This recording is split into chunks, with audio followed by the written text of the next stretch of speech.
Me llamo Eric. Tengo 23 años y trabajo como repartidor de comida en moto para una aplicación bastante conocida. Vivo en la colonia Guerrero, así que me sé de memoria cada callecita peligrosa del centro. Tepito no es precisamente el lugar favorito de nadie para entregar, pero a veces los bonos de la app por zonas de alta demanda te obligan a arriesgarte. Eran como las 10:30 de la noche cuando acepté una última entrega. Estaba a punto de cerrar la app, pero vi que el destino era cerca, en el callejón del Tiznado. Siempre había escuchado cosas de esa zona, que ahí desaparecieron a un chavo, que los vecinos se rifan entre sí por peleas de perros, que las patrullas ni entran sin pedir refuerzos. Pero no sé, uno a veces se siente invencible, sobre todo cuando la paga extra suena bien y ya traes la cartera flaca. Recogí la orden en una fondita sobre Circunvalación. Eran 3 tortas de milanesa con papas y 1 litro de horchata. Nada raro. Lo que me sacó de onda fue la nota del pedido. Edificio grande con portón azul. Dejar en el 3er piso. Subir por la escalera lateral. La puerta estará abierta. Casi todas las instrucciones así de específicas me parecen falsas, o de plano, muy forzadas. Pero ahí va uno. El callejón estaba desierto. Una fila de luces amarillas parpadeaban sobre los puestos cerrados y lonas negras. Las paredes llenas de grafitis, anuncios de "se vende cristal", "rapiña de oro", y uno que otro cartel pegado con cinta que ofrecía servicios sexuales con número incluido. Vi el edificio, gris, con fachada de concreto cuarteado, ventanas sin vidrios y grafiti hasta en el techo. El portón azul estaba abierto, y al fondo se veía una escalera oxidada que subía por fuera, como si la hubieran añadido con prisas. Apagué la moto y, por precaución, guardé mi celular en la bolsa delantera del pantalón. Subí con el paquete en una mano y la otra libre, por si acaso. Cada escalón crujía y parecía moverse bajo mi peso. Cuando llegué al 3er piso, la puerta efectivamente estaba entreabierta. Empujé con el pie. «¿Buenas?», dije, medio fingiendo seguridad. Nada. Dentro, la luz era escasa. Había un foco rojo colgado del techo que apenas iluminaba lo que parecía una sala improvisada. Un sofá sin cojines, cajas de cerveza vacías y en la esquina, un televisor viejo encendido en estática. «Vengo a dejar el pedido de tortas», insistí. Silencio. Me acerqué a una mesita en el centro del cuarto y dejé la bolsa. Cuando me giré para irme, noté que había una puerta abierta al fondo del pasillo. De ahí venía una luz blanca, como de lámpara fluorescente. No tenía por qué acercarme, ya había dejado el pedido.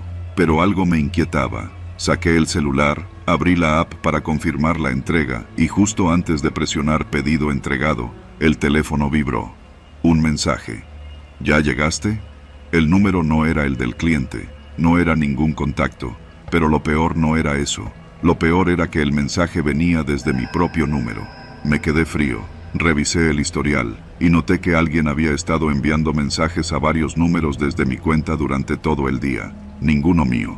Uno decía: «¿Está listo el paquete?». Otro: «Lo tengo aquí. ¿A dónde lo llevo?». Salí corriendo del departamento. Bajé las escaleras de 2 en 2 y cuando llegué a la calle, mi moto ya no estaba. Ni rastro.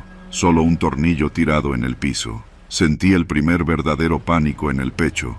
Me miré alrededor, buscando a alguien, algo. Solo sombras y silencio. Caminé como pude hasta la esquina de Peralvillo, buscando señal para llamar a la policía o a mi jefe. Fue entonces que recibí otro mensaje. «¿Por qué te fuiste sin despedirte?». Lo borré sin pensarlo. Y otro mensaje llegó. «Nos vemos mañana. Tú vuelves a pasar por aquí, ¿no?». Apagué el celular. 3 días después, la moto apareció tirada en una calle de La Lagunilla, sin llantas, sin motor, solo el chasis oxidado, como si llevara años abandonada. Lo raro fue que, junto a ella, estaba mi mochila térmica, intacta. Adentro había un nuevo pedido: 3 tortas de milanesa con papas y 1 litro de horchata. Mismo empaque, misma fondita. No lo reporté, no fui por la moto. Me salí de la app y no volví a trabajar de repartidor. El celular, sin embargo, nunca volvió a ser el mismo. Cada noche, a la misma hora en que hice aquella entrega, llega un mensaje nuevo desde mi número. A veces dice: «Ya llegué». Otras, simplemente: «Estoy aquí». Y una vez, lo juro por mi madre, recibí uno que decía: Gracias por seguir trayendo pedidos. Nos haces la vida más fácil. Desde entonces, dejo el teléfono apagado después de las 10 y evito a toda costa pasar por Tepito, especialmente por el Callejón del Tiznado. Me llamo Rosalía. Tengo 47 años, 3 hijos, y desde hace más de una década vendo películas pirata en la Plaza Fray Bartolomé de Tepito. No me avergüenza decirlo. Aquí, sobrevivir es un arte, y yo soy buena para eso. Empecé vendiendo solo los domingos, luego me acomodaron en un puesto fijo bajo la lona azul que se tambalea con el viento y el humo de los tacos de tripa que se venden justo enfrente. Conozco cada rincón de la plaza, cada voz que grita, lleve su estreno, calidad Blu-ray, y cada mirada que no se puede ignorar. Hasta ese día. Eran cerca de las 5 de la tarde, un miércoles con cielo nublado, cuando lo vi por primera vez. Un tipo alto, con chamarra negra de piel y lentes oscuros, a pesar de que no había ni sol. Caminaba con paso firme, como quien ya sabe exactamente dónde se va a parar. Pensé que venía a comprar, pero no miró ni una sola película. Solo se quedó ahí, frente a mí, con los brazos cruzados. ¿Eres la del puesto 5? Preguntó con voz grave. Asentí sin decir más. En estos lugares, las preguntas son pocas y las respuestas deben ser aún menos. Te buscan, dijo, y me hizo una seña con la cabeza hacia una esquina de la plaza, donde comienza el callejón que da a la calle de Jesús Carranza. No me moví. Él tampoco insistió, solo dijo, vas a ir, no ahorita, cuando baje el sol, y no se te olvide llevar tu teléfono. Ese día vendí poco. Las películas de acción y las de terror ya no se movían como antes. La gente ahora prefería las series, y muchos se habían pasado al streaming, aunque no dejaran de pasar a curiosear. A las 7:30, cuando el bullicio de la plaza ya bajaba y los puestos comenzaban a desmontarse, guardé mis cosas con prisa y me dirigí al callejón. Los 3 hombres que me esperaban ahí no eran de los que uno suele ver en Tepito. No traían tatuajes visibles ni ropa holgada, pero sus rostros no necesitaban adornos para intimidar. El que parecía líder me llamó por mi nombre completo. Eso fue lo que más me asustó. Rosalía Montaño Pérez, 47 años, madre de 3. ¿Eres lista, verdad? No respondí. Él sacó un teléfono de su chamarra y me mostró una fotografía mía, justo esa mañana, en mi puesto. Otra, de mis hijos entrando a la secundaria. La última, de mi casa en la colonia Morelos. Necesitamos que grabes algo. No te pediremos que participes. Solo vas a estar en el lugar, vas a usar tu celular y vas a grabar, nada más. Quise negarme, pero no dijeron nada más. Me dieron una dirección. Un local cerrado, entre un puesto de electrodomésticos usados y uno de ropa deportiva. Me citaron a las 9. Yo ya no tenía escapatoria. A las 9 en punto, llegué. El local tenía una cortina metálica a medio abrir. Entré con el celular temblándome en la mano. Por dentro era un lugar oscuro, apenas iluminado por una lámpara colgante. Olía a humedad y a metal oxidado. Me colocaron en una esquina y uno de ellos me dijo: apunta tu cámara hacia esa mesa. No dejes de grabar hasta que te digamos. 5 minutos después, 2 hombres arrastraron a un muchacho de unos 20 años. Le habían amarrado las manos con cinchos de plástico y traía la cara golpeada. Lo sentaron en la silla metálica frente a la mesa y uno de los tipos comenzó a interrogarlo. Yo no entendía nada, solo grababa. El chico temblaba. Le preguntaban por nombres, por ubicaciones, por algo de una mercancía robada. Él negaba todo entre sollozos. Uno de los interrogadores se desesperó y le dio un puñetazo.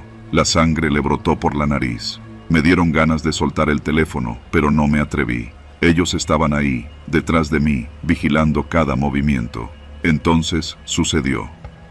Uno de ellos sacó una navaja de carnicero, la colocó sobre la mesa, frente al muchacho, y con voz baja le dijo: la cámara está grabando. Queremos que vean lo que pasa cuando se meten donde no deben. Le cortaron un dedo, así, sin gritos, sin drama. El chico apenas alcanzó a chillar. Uno de los hombres me miró de reojo. Sigue grabando. Lo hice, lo grabé todo. Los gritos, el llanto, la sangre cayendo en el suelo de cemento. Después, sin decir más, le pusieron una bolsa negra en la cabeza al chico y lo arrastraron hacia una puerta trasera. Me ordenaron apagar el celular. Ahora, súbelo al drive que te mandamos. Y olvídate de todo esto. Me dieron un número al que debía mandar el video. No dijeron nada más. Salí temblando, con las piernas entumidas, el estómago revuelto y una náusea que no se me quitó en días. Esa noche no dormí, tampoco al día siguiente. El viernes, cuando regresé al tianguis, uno de los tipos pasó frente a mi puesto. Me miró y asintió. Solo eso, ni una palabra. Supe que estaba vigilada. A partir de entonces, cada semana alguien se acercaba a comprarme películas, siempre distintos, pero con la misma forma de caminar, de mirar, de quedarse unos segundos más de lo normal frente a mi mesa. Eran los suyos, asegurándose de que no hablara. Nunca lo hice, ni siquiera a mis hijos, pero desde ese día, el celular ya no es solo una herramienta de trabajo, es una amenaza, una prueba, una cuerda al cuello.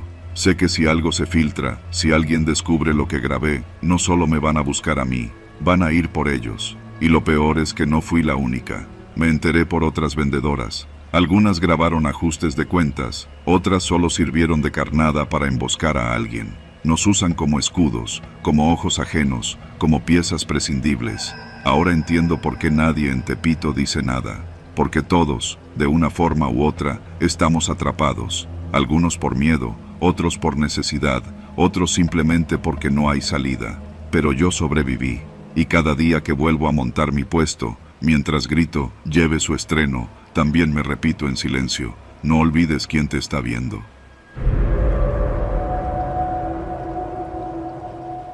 Me llamo Brandon.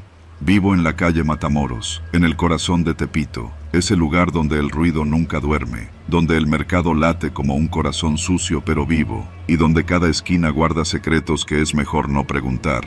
Tenía 16 años cuando la cagué. No vengo de una familia criminal, pero tampoco de una que se asuste fácil. Mi jefa vendía tlayudas en la esquina de Peralvillo y, a veces, también pastillas para dormir a los cholos del barrio. Mi carnal mayor, Christopher, había caído por robo a casa-habitación cuando yo tenía 9. Desde entonces, supe que los errores se pagan. Pero el hambre es cabrona, y más cuando no tienes nada que perder. Fue un jueves cuando me ofrecieron ser halcón. Me lo propuso el Perry, un güey como de 20, ojos vidriosos y tatuajes mal hechos en los nudillos. Me agarró cuando salía de la secundaria. ¿Qué onda, Brandon? ¿Jalas a ganarte una feria leve? Solo es mirar, carnal. Avisar si ves jura o gente rara. Es por la calle Matamoros, nada del otro mundo. Esa misma tarde, ya estaba sentado frente al puesto de tacos de canasta del Don Polo, con un Nextel viejo y una cangurera con 500 pesos que olían a sudor y mota. Mi labor era sencilla. Si veía patrullas, gente extraña o movimiento raro, mandaba un agua por el radio. Al principio fue emocionante. Me sentía parte de algo, como si, por fin, el barrio me aceptara. Vi pasar de todo: carros sin placas, cajas grandes que pasaban de un local a otro, gritos, amenazas y un par de putazos entre vendedores de fayuca. Nadie me tocaba, nadie me cuestionaba, hasta me daban tacos gratis. Pero entonces pasó lo de la troca negra. Fue un viernes por la noche. En Tepito, eso significa caos, música a todo volumen, gente borracha bailando entre puestos, y carros que se mueven lento por miedo a atropellar a alguien. Estaba en mi punto, comiéndome unos churritos con salsa Valentina, cuando vi la camioneta, una Suburban negra, vidrios polarizados. Dobló desde Jesús Carranza hacia Matamoros, y se estacionó frente al puesto de celulares El Rayo. No parecía normal. Las placas eran del Estado de México, pero el modelo era nuevo y traía una antena rara en el techo. Había algo en ella que no me gustó.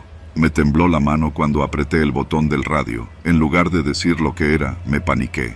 Agua, vienen por el callejón. La placa trae 213. No mencioné la camioneta. No dije que era una Suburban. No especifiqué que se estacionó. Nada. La info llegó distorsionada. No pasaron ni 3 minutos cuando el Chori, uno de los encargados de la bodega, salió con 2 más, todos armados. Se acercaron a un taxi que justo pasaba por ahí. Lo detuvieron. El conductor gritó. Lo bajaron. Le metieron un cachazo. Gente empezó a correr. Las cosas se salieron de control. Todo por mi culpa. Cuando por fin se dieron cuenta de que habían agarrado al tipo equivocado, ya era tarde. El taxista se estaba desangrando en la banqueta. La Suburban negra se había ido. Y el Perry me buscaba con una mirada que ya no era de compa. Me escondí en casa de mi tía Rosy, la que vive en la vecindad de atrás, donde el agua siempre sale café. No dormí. Tenía miedo de que entraran a buscarme. Y así fue. Al día siguiente, a las 5 de la tarde, unos niños llegaron corriendo al patio. Brandon, te están buscando. Vienen armados. Mi tía quiso cubrirme, pero yo sabía que no podía esconderme. Si huía, marcaba sentencia. Si me entregaba, tal vez podía explicarme. Corrí a casa. Estaba vacía. Mi jefa había salido con su canasta a vender al metro Lagunilla. Me encerré en el baño. Saqué el Nextel. Estaba muerto. Sin batería. O sin señal. Sentí un nudo en el pecho, como si ya me hubieran sentenciado. Esa noche no cené. Me quedé en el baño hasta que el silencio se hizo tan denso que parecía que el barrio entero me estaba juzgando. El domingo por la tarde, mientras trataba de salir disfrazado con la gorra de mi primo, me interceptaron. «Tú», dijo el Perry con la cara desencajada. «¿Qué fue lo que dijiste, pendejo?» Intenté explicarme, que me equivoqué, que me puse nervioso, que no fue intencional, pero ya no escuchaban. El Perry me arrastró al callejón detrás de la bodega de los tenis clonados. Me metieron 2 madrazos, uno en el estómago, otro en la cara. No me desmayé, pero lo deseé. ¿Sabes qué hiciste?, me dijo al oído, con el puño apretado. Ese taxi era de un contacto. Pensaron que era de los contras. Ahora esos güeyes creen que fue provocación. Se viene guerra. Los siguientes días fueron un infierno. La paranoia creció. Las calles se vaciaban más temprano. A los pocos días, apareció un cuerpo colgado en el mercado. Un mensaje escrito con sangre de puerco. A los sapos los pelamos. Era una advertencia. Para mí. Pensé en correr. Pero Tepito no es un lugar del que te vayas fácil. Cada calle tiene ojos. Cada esquina recuerda. Y yo ya estaba marcado. Fue entonces que decidí que no iba a morir en Matamoros. No así. Hablé con un tipo, el Yayo, un chavo que vendía peluches, pero que todos sabíamos que tenía contactos con los de Reforma. Le ofrecí todo, info, nombres, ubicaciones, rutas de paso. Sabía que podía salvarme si vendía lo que tenía en la cabeza. Y funcionó. A las 2 semanas, una redada cayó sobre 3 puntos clave. Se llevaron a varios, el Perry entre ellos. Pero no fue un cierre feliz. Me sacaron del barrio. Una fundación, bajo cuerda, me ayudó a conseguir papeles falsos, una beca, un trabajo de medio tiempo en Cuautitlán. Pero cada noche, cuando cierro los ojos, escucho el zumbido del Nextel, veo la camioneta negra y siento los golpes del callejón. No soy uno de ellos, nunca lo fui. Pero una vez, por un error, fui parte de su mundo. Y en Tepito, los errores no se olvidan. Mi nombre es Raúl, y si algo me enseñó la vida en Tepito, es que aquí todo se mueve por 2 cosas, respeto y dinero. Yo siempre tuve poco de lo primero, pero nunca me faltó de lo segundo, hasta aquella noche en que aposté más de lo que debía. No en dinero, sino en mi vida, aunque no lo supe en ese momento. Desde morro me metí en las apuestas clandestinas. Primero eran peleas de gallos en la azotea del vecino, luego perros, más tarde humanos.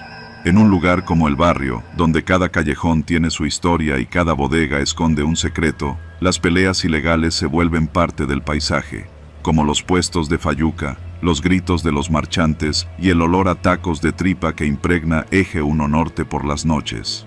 Yo era cliente habitual del Túnel, una vieja bodega disfrazada de taller mecánico entre la calle González Ortega y Peralvillo. Solo los que sabían a quién hablar podían entrar. Las peleas eran brutales, sin reglas, sin guantes. A veces eran entre cholos, a veces entre boxeadores frustrados, y otras veces entre hombres que ya no tenían nada que perder. Ahí conocí a El Oso, un peleador callejero al que nadie podía tumbar. Hasta esa noche. Era viernes. La bodega estaba a reventar. La luz de los focos colgando iluminaba lo suficiente para ver los golpes, pero no tanto como para ver los rostros de quienes los organizaban. Aquel día se corría el rumor de una pelea especial, de esas donde los que pierden no regresan a su casa. Yo pensé que era solo para darle más emoción, como siempre hacen para que suba la apuesta. Metí todo lo que tenía, 50,000 pesos, que para mí no era poco. Aposté al novato, un tipo flaco de mirada muerta al que nadie conocía. Algo en su silencio me pareció peligroso. Mientras todos apostaban por El Oso, yo me dejé llevar por el presentimiento. La pelea fue una masacre. El oso empezó dominando, pero en el segundo round, el flaco se volvió una máquina. No peleaba como alguien que quiere ganar, peleaba como alguien que quiere destruir. Cuando el oso cayó, no se levantó. Nadie lo ayudó. Nadie dijo nada. Solo recogieron su cuerpo y se lo llevaron como si fuera basura. Ese fue el primer detalle raro. Esa noche cobré mi dinero, lo guardé en la chamarra y salí con el pecho inflado. Me fui caminando por eje 1 norte, pensando en qué gastarlo. Estaba contento, pero algo me molestaba. Era como si alguien me siguiera. Me volteaba y no veía a nadie. Solo sombras largas proyectadas por los faroles y algunos indigentes escarbando entre los botes de basura. Cuando llegué a casa, en la vecindad de Jesús Carranza, noté que la chapa de mi puerta tenía rasguños. Pensé que había sido un intento de robo, pero adentro todo estaba en orden. Me metí, cerré con llave y me serví un trago. Al mirar por la ventana, vi a un hombre parado justo frente al edificio. No se movía, solo miraba hacia arriba, hacia mi ventana. No dormí bien esa noche, y tampoco las que siguieron. Pasaron los días y empecé a preguntar por el oso. Nadie lo había visto desde la pelea. Su familia, que vivía por la lagunilla, decía que salió a pelear y nunca regresó. Pensé en avisarles lo que había pasado, pero algo me detenía. No sabía bien qué. Tal vez era miedo, tal vez era culpa. Volví al túnel la semana siguiente, pero me dijeron que ya no podía entrar. Tú ya ganaste lo que tenías que ganar, me dijo el tipo de la entrada. Desde ese día, empecé a notar cosas más extrañas. Una noche, volviendo del trabajo, encontré una bolsa negra amarrada a la reja de mi departamento. Dentro había un guante ensangrentado. Otro día, alguien dejó una grabación de la pelea en mi buzón. Pero lo peor fue cuando empecé a ver al flaco. Aparecía parado en las esquinas, sin moverse, siempre mirándome. Nunca decía nada. No importaba si estaba en la Merced, en la Raza o en la Alameda. Siempre estaba ahí. Hasta que una noche, me lo encontré sentado en las escaleras del edificio. ¿Qué quieres?, le pregunté, con la voz seca. Tú ganaste. Ahora pagas, fue lo único que dijo. Esa noche, alguien rompió la puerta y se metió a mi casa. No se llevaron nada, solo destrozaron los espejos, los platos, las fotos de mi madre. Dejaron una hoja en el suelo con una sola frase escrita. Los que pierden no regresan, los que apuestan, tampoco. Fui a la policía, claro. Les conté todo. Se rieron. Dijeron que si me metía en broncas, no era su problema. Decidí ir con la familia del oso. Les conté todo. Me escucharon en silencio. La madre solo asintió, como si supiera que algún día alguien le traería noticias. No eres el primero, me dijo. Desde hace meses, cada que hay pelea, uno desaparece. Siempre los que pierden, pero a veces, también los que ganan. Me enseñó un cajón lleno de fotos. Eran al menos 20 personas, todas vistas por última vez en el túnel. A la semana siguiente, empecé a empacar. Quería irme del país. No me importaba el dinero, solo quería huir. Pero entonces lo entendí. No era cuestión de lugar, era cuestión de deuda. Una deuda que había firmado sin saber. Aquella última noche, lo vi frente a mi puerta. Te toca pelear, dijo el flaco. ¿Contra quién? Contra ti mismo. No recuerdo cómo llegué al túnel. Me desperté amarrado a una silla. Frente a mí, una cámara. Detrás, un cuadrilátero improvisado. Había gente, muchos, gente que conocía, gente del barrio, todos mirando. Nadie hablaba. El flaco me soltó y me dio una navaja. Luego sacó un espejo y lo puso frente a mí. Ahí está tu rival. No sé cuánto tiempo estuve ahí. Solo recuerdo gritos, risas, sangre. No sé si fue real o si solo fue una forma de enloquecerme. Lo único que sé es que desperté en el hospital, con heridas en los brazos y los puños destrozados. Desde entonces, vivo lejos, cambié de nombre. Pero a veces, cuando escucho una pelea en la televisión o paso cerca de un gimnasio, siento el olor de esa bodega. El olor a sudor, sangre y miedo. Y entonces recuerdo que en Tepito, lo que se gana fácil, se paga caro.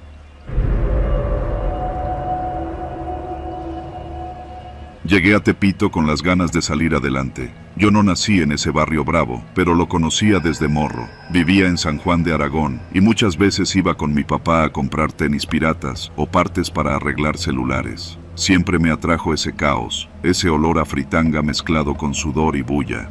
Cuando se presentó la oportunidad de poner mi puesto de electrónicos usados, no lo pensé dos veces. Renté un localito en la calle Constancia, a la altura de la esquina con Florida. Nada del otro mundo. Una cortina oxidada, un metro de mostrador y un par de vitrinas viejas. Pero era mío. Los primeros días fueron tranquilos. Vendía cargadores, cables HDMI, celulares desbloqueados. Me hice de clientela rápido, sobre todo porque era derecho con los precios. No regateaba, pero tampoco era ratero.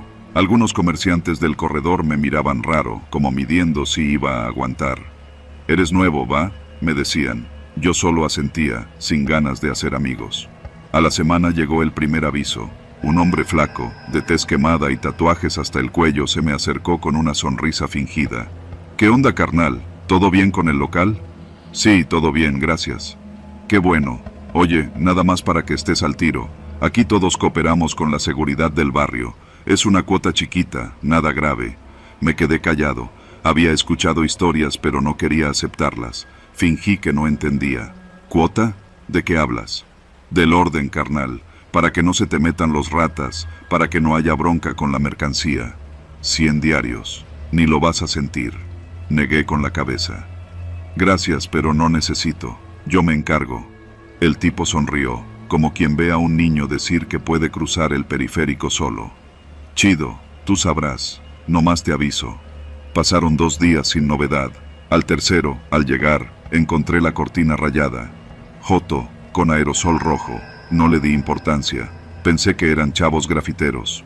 Al cuarto día, una de mis vitrinas amaneció rota. Y al quinto, al llegar a casa, encontré en el buzón un sobre Manila. Dentro, había una fotografía. Era yo, atendiendo el puesto, con mi cara tachada con plumón negro. Nada más. Esa noche no dormí. Mi esposa, Daniela, me pidió que hablara con la policía. Pero ¿qué les iba a decir? Que un fantasma me está amenazando, que hay un impuesto invisible que no quiero pagar. Me limité a cambiar las cerraduras y llevar gas pimienta. Al día siguiente, volví a abrir como si nada. No me iban a doblar. Una semana después, Daniela recibió otra foto. Esta vez, ella y nuestro hijo estaban en el parque, y yo salía al fondo, sentado en una banca. Mi cara tachada, de nuevo. El sobre llegó a nombre de ella, a nuestra casa en Iztacalco. Ya no era una advertencia, era una invasión. Intenté cerrar el puesto por unos días, tomar distancia, pero el problema no desapareció. Me siguieron.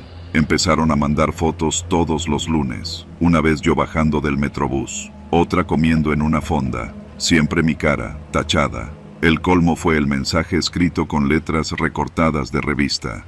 «Paga o te despedimos en persona». Fui al local con un billete de 500 doblado en el pantalón. Esperé al flaco. No llegó. Le pregunté a los de los puestos vecinos. Nadie sabía nada. Me miraban con lástima, como si ya supieran cómo iba a acabar. Esa noche, mientras acomodaba cajas en la bodega del local, escuché pasos en la azotea. Pensé que era un gato. Luego escuché el chirrido del barandal metálico. Me congelé. Apagué la luz. Me quedé inmóvil, respirando apenas. Desde la rendija de la cortina, vi a 2 sombras descolgarse con sogas desde el techo del edificio de al lado. Traían capuchas negras. No hablaban. Se quedaron frente a mi cortina cerrada. Uno de ellos sacó algo del morral. Otra foto. La deslizó por debajo. Luego se fueron, como si no pesaran nada. Me acerqué y recogí la imagen. Era una impresión borrosa. Mi hijo en su escuela, saliendo al recreo. La fecha escrita a mano. Hoy. Me quebré. Al día siguiente, dejé el billete de 500 doblado en la ranura del puesto. Nadie lo recogió. Al siguiente día, dejé 1000. Tampoco. El tercer día, encontré un sobre nuevo. Dentro, una última foto. Mi familia entera, sentada en la sala con la tele de fondo. Yo no estaba, y ningún rostro estaba tachado. Desde entonces no duermo bien. Nunca he visto sus caras, pero sé que siempre están. Ya no vendo en Constancia. Ahora trabajo en un call center, en Insurgentes. A veces me llega un sobre, sin remitente. Nunca lo abro, solo lo quemo. Porque si alguna vez les vuelvo a deber algo, no van a tacharme la cara, van a borrarme completo. Me llamo Estefanía, pero en el barrio todos me conocen como Fanny. Tengo 26 años y desde hace 3 rento un localito sobre la calle Toltecas, en el corazón de Tepito.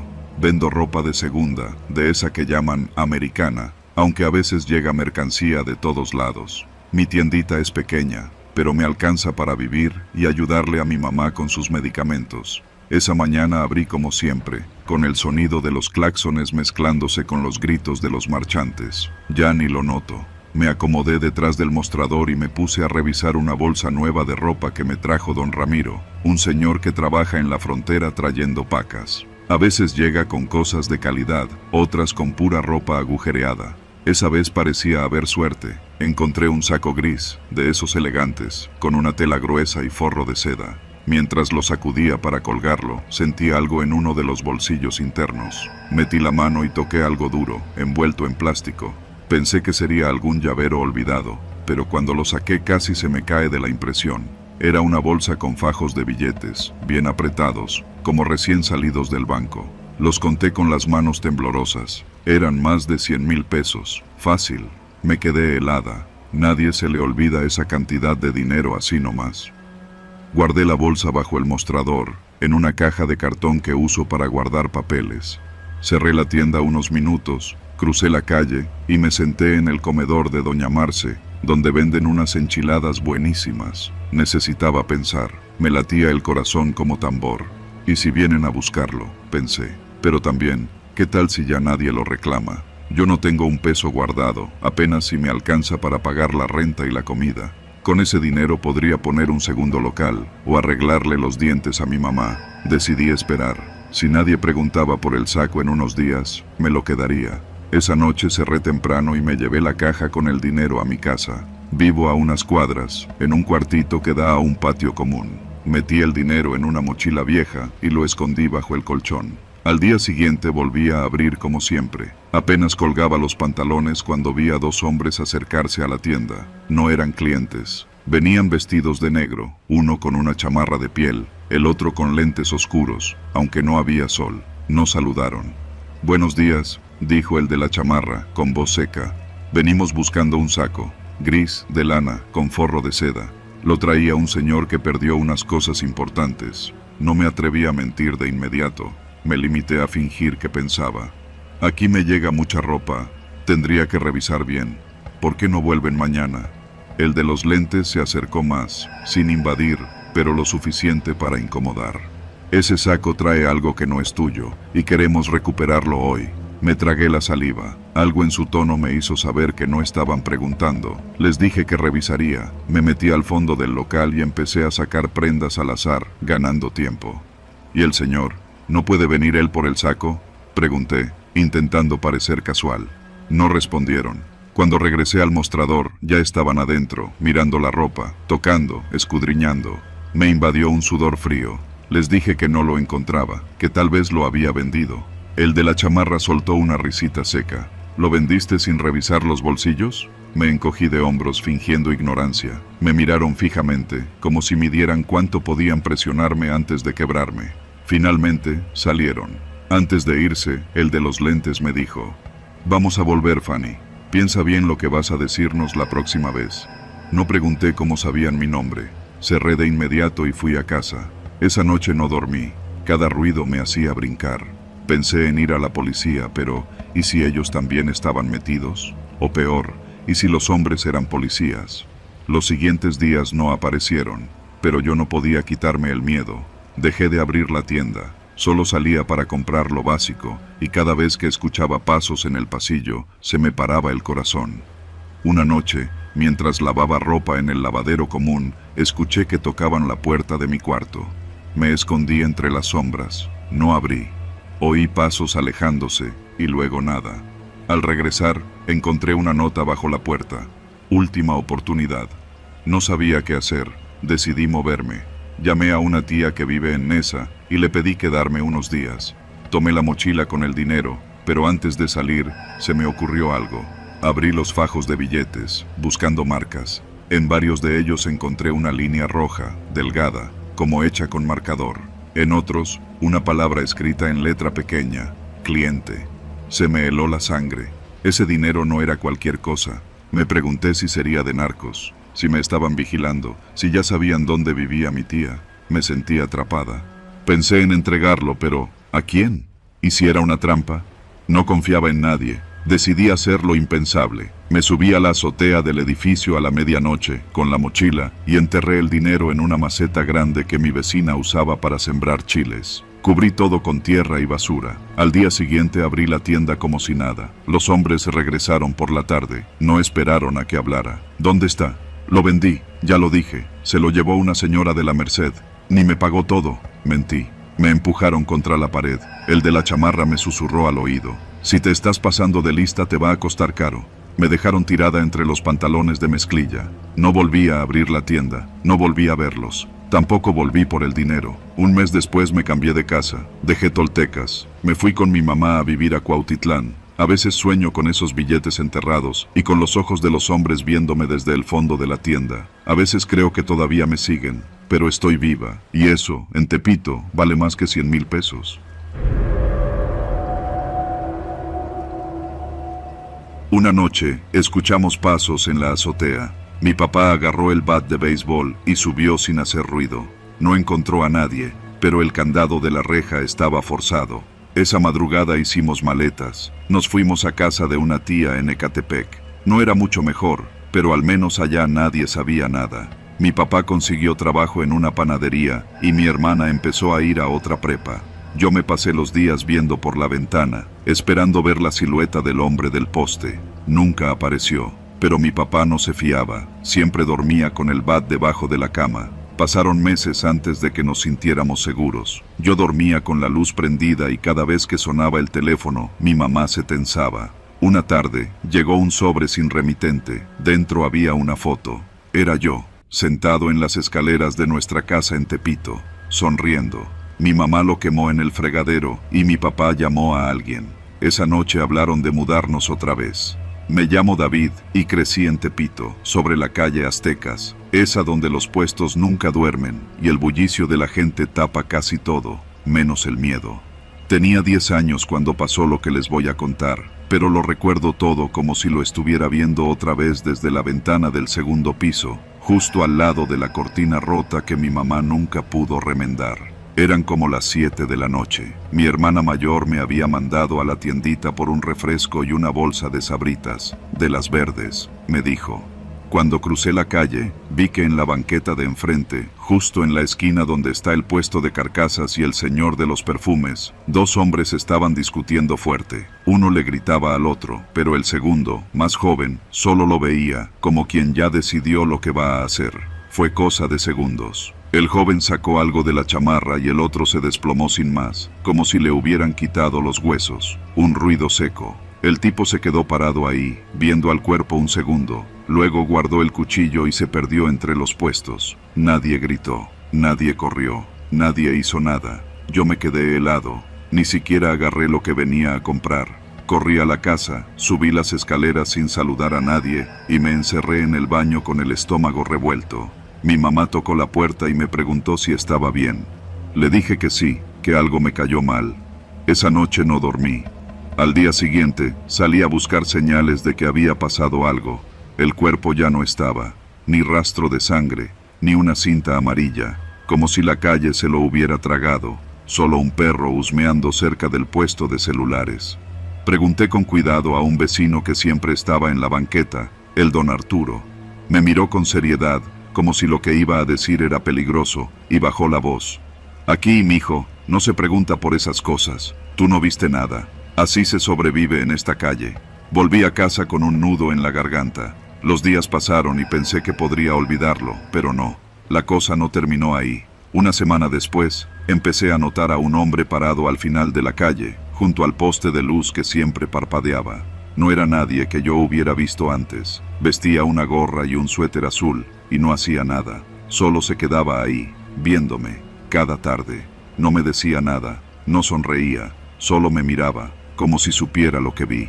Intenté ignorarlo. Le dije a mi mamá y me regañó por andar inventando cosas. Ya déjate de cuentos, David, y haz la tarea, me gritó. Pero yo sabía que algo no estaba bien. Luego, las llamadas empezaron. Primero fue el teléfono de la casa. Nadie respondía al otro lado, solo silencio. Después llamaron al celular de mi hermana.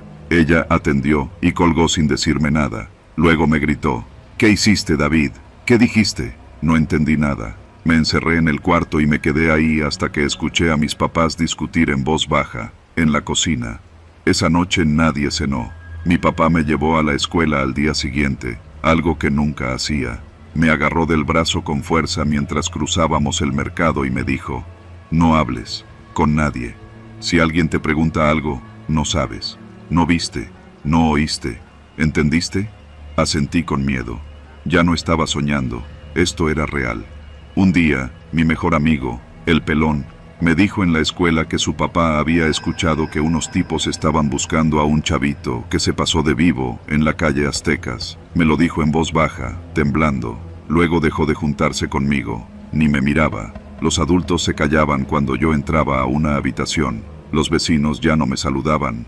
Hasta el señor que vendía los chicharrones frente a mi casa dejó de ofrecerme un trozo de cuero con salsa. Todo se volvió gris. La decisión se tomó sola cuando una camioneta se estacionó frente a nuestra casa en Ecatepec por 3 noches seguidas, sin moverse. La tercera noche, mi papá salió armado con un cuchillo de cocina. No regresó en 5 horas. Cuando volvió, no dijo nada. Solo empacamos. Esa misma noche nos fuimos. Nunca volví a Tepito. Nunca regresamos a la calle Aztecas. Años después, viviendo en Tláhuac, me topé con don Arturo en un tianguis. Estaba más viejo, más encorvado. Me reconoció al instante. «¿Sobreviviste?», me dijo. Asentí. Él sonrió triste y dijo: «Tú hablaste, aunque fuera con los ojos». Me alejé sin responderle. No podía seguir huyendo del pasado, pero tampoco podía regresar, porque allá, en las Aztecas, nadie vio nada, pero todos sabían. Soy de los que se gana la vida buscando lo que otros temen tocar. Me llamo Omar, y desde hace unos años me dedico a vender celulares por internet. Nada nuevo, ¿no?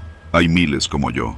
Pero lo mío no es reventa legal. Yo me muevo en Tepito, en Jesús Carranza, entre la sangre y el sudor del mercado donde la ley es una idea lejana y los precios se negocian entre susurros y miradas. Aquí no preguntas de dónde salió lo que compras. Si el precio está bueno y el equipo prende, lo demás sale sobrando. Aquella semana me avisaron de una llegada especial. «Paquete directo del camión», dijo el Chayo, el que me surte. Eran celulares nuevos, sin caja pero vírgenes. O eso pensé. El trato fue en la esquina de Jesús Carranza con Matamoros, un viernes en la mañana. Hacía un calor pegajoso, de esos que no te dejan ni pensar. Me entregaron una bolsa negra con 9 celulares, todos iPhone de los caros. Les pasé su lana, sin chistar. A ese nivel, si regateas te buscas problemas. De regreso a mi departamento, a unas cuadras, me puse a revisarlos. Todos prendían, todos estaban reseteados, todos menos uno. Ese se quedó en la manzana blanca eternamente. Pensé que estaba briqueado y lo dejé a un lado. Pero después de 1 hora, la pantalla se puso negra y mostró el menú en modo desarrollador. Ahí lo vi. Acceso directo a los archivos del sistema. No pude evitarlo. Empecé a explorar. El celular no tenía nombre, pero sí una carpeta oculta. Le metí mano con cuidado y lo primero que encontré fue un video. Duraba menos de 1 minuto. Lo reproduje. Era una grabación borrosa, hecha con el mismo celular, a escondidas. Un cuarto de hotel. En la cama, una muchacha joven, medio dormida, desnuda. Al lado, un hombre, desnudo también. No se le veía bien la cara, pero se distinguía un tatuaje en el hombro.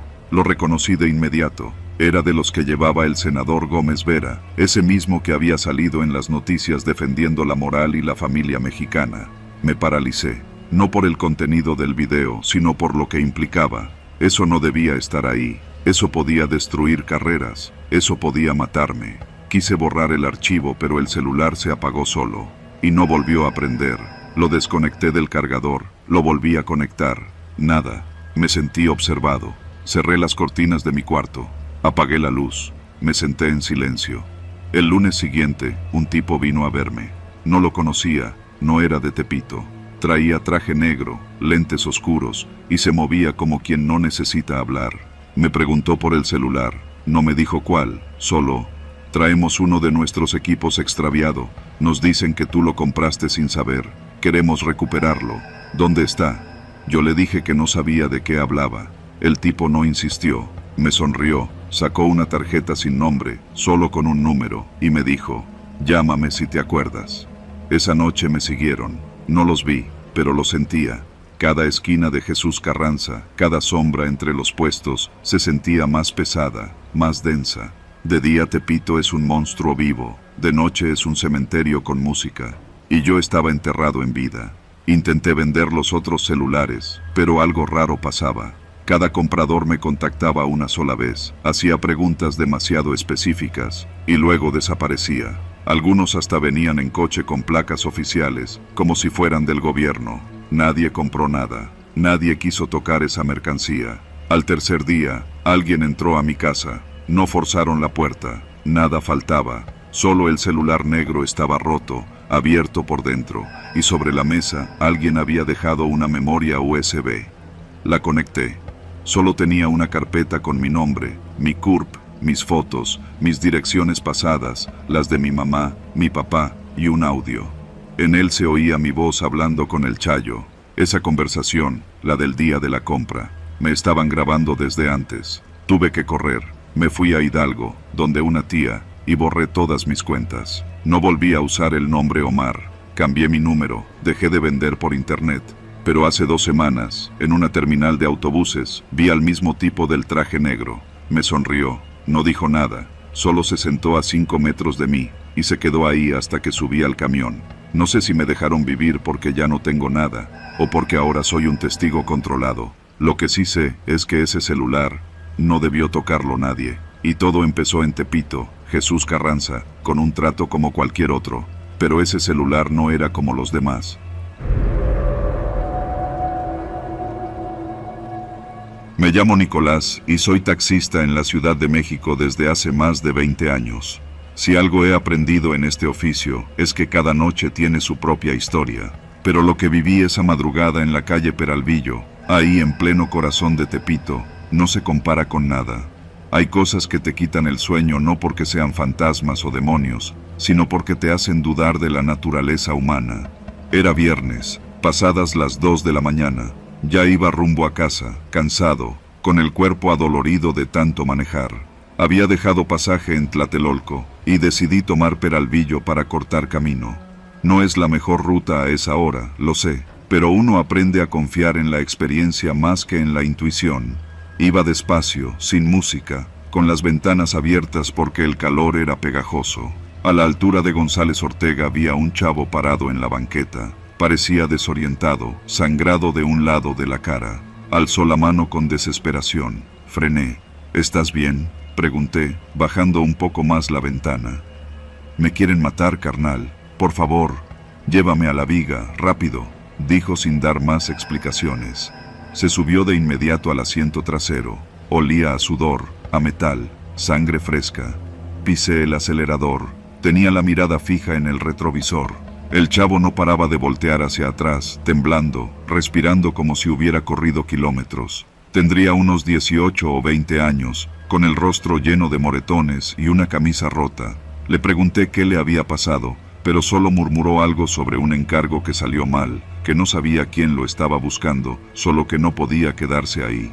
¿Te persiguen? ¿Quieres que te lleve a una patrulla? No, no a la policía, nomás a la viga, por favor. Su voz no sonaba drogado ni borracho, sonaba asustado, verdaderamente.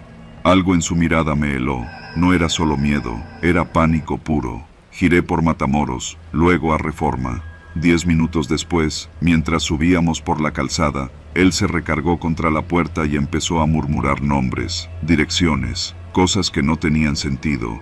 Pensé que deliraba, luego se quedó en silencio, totalmente quieto. ¿Estás bien, chavo? No respondió. Lo miré por el espejo. Tenía los ojos abiertos, pero no se movía, como si se hubiera quedado sin energía. Ya casi llegamos, dije, más para mí que para él. Lo dejé en una esquina que él indicó con un movimiento de cabeza. Apenas bajó, corrió sin mirar atrás. No me dio ni un peso, pero no me importó.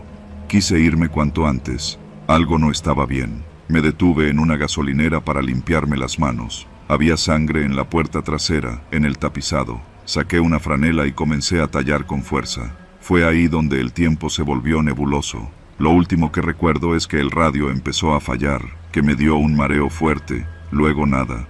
Desperté al día siguiente en mi cama, sin saber cómo llegué. Mi esposa me miraba con los ojos desorbitados. Me dijo que unos vecinos habían tocado la puerta esa mañana diciendo que mi taxi estaba completamente calcinado a unas cuadras de aquí, en la colonia Morelos. Yo no tenía ni una quemadura. Corrí a la calle. Ahí estaba, el chasis negro, humeante, rodeado de curiosos y patrullas. Nadie entendía cómo había salido vivo. Lo peor, yo no recordaba nada desde que el chavo se bajó. Nada. La policía me interrogó durante horas. Me pidieron que describiera al joven. No pude. No recordaba su cara con claridad, solo que estaba herido y que tenía miedo.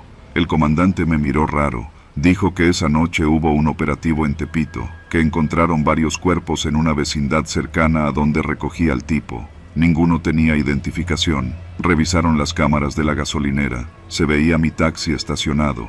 Luego, de un momento a otro, prendido en llamas. Nadie lo tocó. Nadie se acercó. No aparezco saliendo del coche. Simplemente no estaba. Una semana después, recibí una carta sin remitente. Adentro, una foto en blanco y negro. Era la cara del joven. En el reverso, con tinta roja. Gracias por no entregarme. No he vuelto a manejar de noche desde entonces, ni a pasar por Peralvillo. Hay lugares que cargan con más que historia, cargan con deudas, y a veces uno queda en medio sin quererlo. Vivo en la calle Florida, en pleno Tepito. Mi nombre es Estela, aunque todos en la vecindad me conocen como Doña Estelita, la señora que renta cuartos baratos. Empecé hace casi 20 años, después de que mi esposo muriera. Con lo que dejó y lo que pude juntar, remodelé parte de la casa para hacer 5 cuartos con baño compartido. No es nada del otro mundo, pero es limpio, seguro y sobre todo, barato. Mi clientela ha sido variada. Estudiantes, albañiles, repartidores, gente de paso. Algunos se quedan semanas, otros meses. La mayoría son tranquilos. Pero hace como 5 meses, llegó uno que cambió todo. Se presentó como Adrián, un tipo serio, de unos 30 y tantos años. No hablaba mucho. Pagó 2 meses por adelantado, lo cual me pareció raro pero conveniente. Pidió el cuarto 3B, el del fondo del segundo piso, y no hizo preguntas. Las primeras semanas no noté nada extraño. Adrián salía muy temprano, regresaba tarde y no molestaba. Nunca traía visitas. Siempre lo veía cargando una mochila negra, grande, como las que usan los fotógrafos. Al principio pensé que era diseñador o algo así. Una vez le pregunté en qué trabajaba y me dijo que hacía contenido audiovisual. No dije nada. A estas alturas, ya ni me sorprende lo que hace la gente. Fue en la tercera semana cuando las cosas empezaron a volverse inquietantes. Una noche, mientras lavaba la ropa en la azotea, escuché un golpeteo rítmico que venía del cuarto de Adrián. No era como música, más bien parecía que alguien estaba dando golpes secos contra la pared. Me asomé por el tragaluz y vi que la ventana del B estaba cubierta con cartón negro y cinta adhesiva. Ninguna luz se escapaba. Me armé de valor y toqué su puerta. ¿Todo bien, joven?, se tardó en contestar. Cuando por fin lo hizo, su voz sonaba calmada. Sí, doña Estela, estoy editando un video, perdón por el ruido. No insistí, no quería parecer metiche. Pero desde entonces, algo me molestaba. Una inquietud que se me instaló en el pecho y no me dejaba dormir. No fue solo el ruido, era un olor, como a metal caliente y desinfectante barato. Salía por debajo de la puerta del cuarto 3B y se colaba por toda la escalera. Un día, sin que él supiera, me acerqué cuando escuché que salía. La puerta estaba cerrada, pero me puse a oler la rendija. El aroma era fuerte, artificial, mezclado con algo más, como sangre seca. Me fui al mercado de Tepito a distraerme, pero la sensación de angustia me seguía como sombra. Pasaron los días y empecé a notar más cosas. Por ejemplo, que en las noches escuchaba sollozos ahogados. Al principio pensé que era algún vecino viendo novelas o escuchando radio, pero las voces venían siempre del mismo lugar, el cuarto 3B, y no eran de una sola persona, eran varias. Voces quebradas, pidiendo que los dejaran ir. Intenté convencerme de que eran efectos de sonido, parte de su trabajo. Pero una noche, mientras sacaba la basura, lo vi llegar con otra mochila, más grande. Iba sudando, aunque hacía fresco. Al pasar frente a mí, bajó la cabeza y entró sin saludar. Me temblaban las piernas. Esa noche no dormí. Me quedé sentada en la cocina, con la televisión prendida en mute. Alrededor de las 2 de la mañana, escuché un grito. No era largo, apenas un jadeo ahogado, como de alguien a quien le quitan el aire de golpe. Luego, silencio. Cerré los ojos y me dije que no podía hacer nada, no sola. A la mañana siguiente, hablé con don Filemón, el de la carnicería de la esquina. Le conté que uno de mis inquilinos me daba mala espina. Él me miró serio y me dijo algo que me heló. Ese tipo vino a pedirme bolsas negras y cinta industrial. Dijo que era para embalar equipo, pero se veía muy raro, doña Estela. Mejor tenga cuidado. Pensé en ir a la policía. Pero, ¿qué iba a decirles? ¿Que un inquilino olía raro y hacía ruidos sospechosos? No tenía pruebas. Y peor, si me equivocaba, podía ponerme en peligro. ¿Y si él sabía que fui yo la que lo denunció? Esa tarde, mientras barría el patio, vi que la puerta del 3B estaba entreabierta. Él había salido. No sé qué me impulsó, pero subí en silencio y empujé la puerta. Estaba oscuro. Solo una lámpara colgante iluminaba el centro del cuarto. No había cama. Solo una silla metálica con correas, una mesa con instrumentos quirúrgicos y una cámara de video apuntando directo a la silla. Había sangre seca en el suelo, en las paredes, rastros de uñas, grabaciones apiladas con fechas y nombres escritos con plumón rojo. Leí uno: Elisa, 12 de marzo. Mi estómago se revolvió. Salí corriendo, cerré la puerta como si nada y bajé con el corazón latiendo desbocado. Desde ese momento, supe que tenía a un monstruo en mi casa, uno real, pero también sabía que no podía hacer nada sin arriesgar mi vida, o la de los demás inquilinos. Decidí esperar, observar, tomar notas, cada entrada y salida, cada compra rara que hacía. Un mes después, desapareció, así nomás. Un día ya no volvió. El cuarto quedó cerrado. Me armé de valor y llamé a un primo que trabaja en la fiscalía. Le mostré todo. Cuando entraron, no había rastros. Todo limpio, impecable, como si nunca hubiera pasado nada. Me preguntaron por las grabaciones. Se las había llevado. Solo quedó una, rota, con la cinta fuera. Nadie me creyó, pero yo sé lo que vi, lo que olí, lo que escuché. No hay duda. Desde entonces no he vuelto a rentar el 3B. Lo tengo cerrado con doble candado, no por miedo a que vuelva, sino por miedo a que alguien más entre y descubra que, en Tepito, hay horrores que no necesitan fantasmas.